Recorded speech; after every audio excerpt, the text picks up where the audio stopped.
जाने माने फिल्मकार और आर्टिस्ट मुजफ्फर अली ने सदगुरु के साथ धर्म परंपरा और भीतरी अनुभव से जुड़े मुद्दों पर लंबी बातचीत की।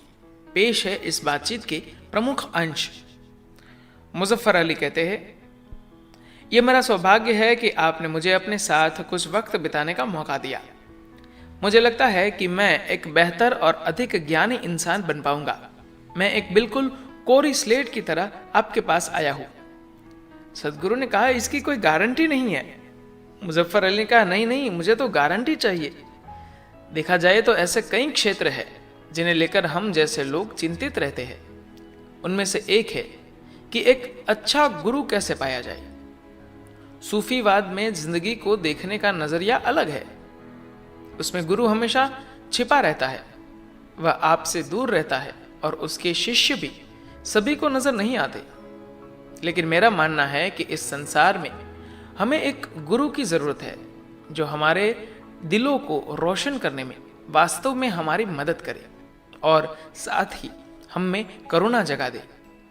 सबसे बड़ी बात यह है कि हम एक दूसरे के साथ मिलकर रहना से कैसे सीखेंगे, ये एक बहुत बड़ा मुद्दा है। सदगुरु कहते हैं,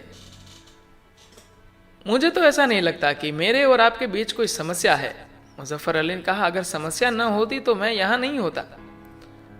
सदगुरु ने कहा, जब आप मिलजुल कर साथ रहने यानी सह अस्तित्व की बात करते हैं तो इसका संबंध हमारे होने से है।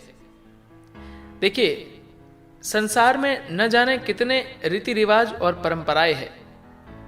हम इन परंपराओं को एक हद तक इसके स्रोत से जोड़ सकते हैं।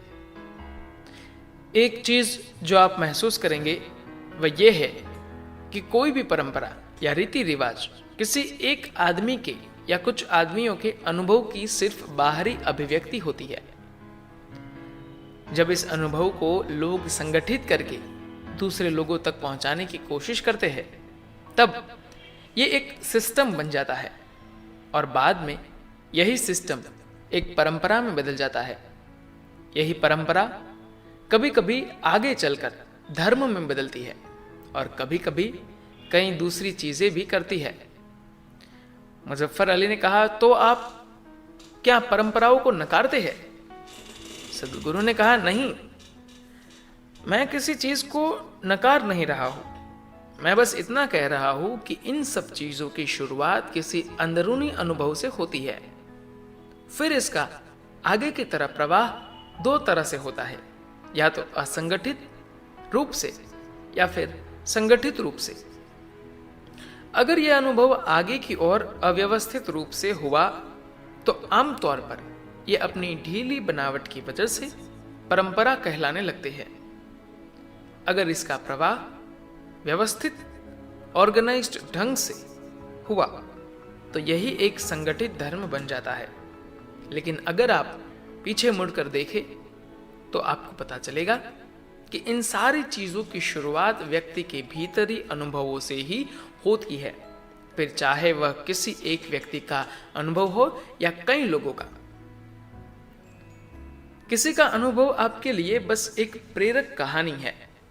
मैं बस यही कहना चाहता हूं कि सैकड़ों या हजारों साल पहले जिस किसी ने भी ये अनुभव किए हैं, हम उनके लिए अपना सिर झुकाते हैं। लेकिन किसी का भी अनुभव आपके लिए तब तक मात्र एक प्रेरक कहानी की तरह है जब तक कि आप खुद उसका अनुभव नहीं कर लेते और वह आपके लिए सच नहीं हो जाता। किसी भी व्यक्ति का जीवन और उसके अनुभव आपको केवल प्रेरणा दे सकते हैं, वह खुद में कोई मार्ग नहीं है। हर किसी के लिए बस यही जरूरी है कि वह उसका अनुभव खुद करे। हो सकता है कि दिया गया मार्गदर्शन या दिशा निर्देश आपको सही दिशा दिखा दे। यह भी संभव है कि जब तक वह दिशा निर्देश सदियों के बाद आप तक पहुंचे तब तक उसमें विकृति आ गई हो और वह कुछ और ही बन गया हो। मान लीजिए आपने आज कुछ देखा और जाकर किसी को बताया कि मैंने ऐसा देखा। अब अगले 24 घंटों में अगर ये बात 25 लोगों तक पहुंचती है और फिर अगले दिन वही बात आपको किसी और से पता चलती है, तो शायद आपको बिल्कुल नई कहानी ही सुनने को मिलेगी। जो आपने देखा था उसकी बजाय कुछ और बात आप तक वापस पहुंचेगी। ऐसा ही होता है ना। इसका मतलब यह है कि जो कुछ भी पीढ़ी दर पीढ़ी गुजरता है, मानव मन उसमें काफी बदलाव पैदा कर देता है। यही इंसानी मन का स्वभाव है, क्योंकि ज्यादातर लोगों ने अपने मन को लेकर कुछ भी नहीं किया है।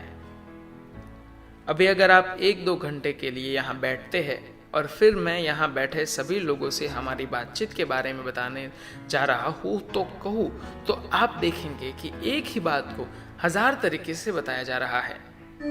इसकी वजह है कि आपका मन आपकी याददाश्त से स्वतंत्र होकर काम नहीं कर रहा है।